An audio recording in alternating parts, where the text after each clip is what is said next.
tako v Breginju. Naši otroci so spremljali, zadovoljni.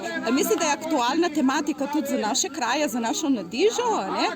In nasploh pa drugačen ambient, drugačen pristop. Tega naši otroci so prvič doživljali na tak način. Kako ti je bilo?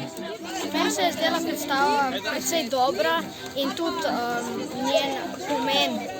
Danes pa, da je prišlo gledališče k nam, to je pa praznik za breginski kot.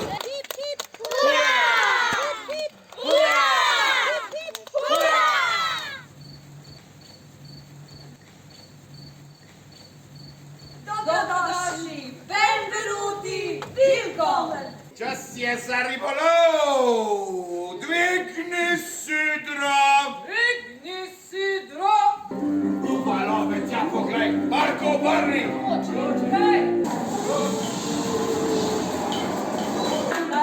Čas je za slovo!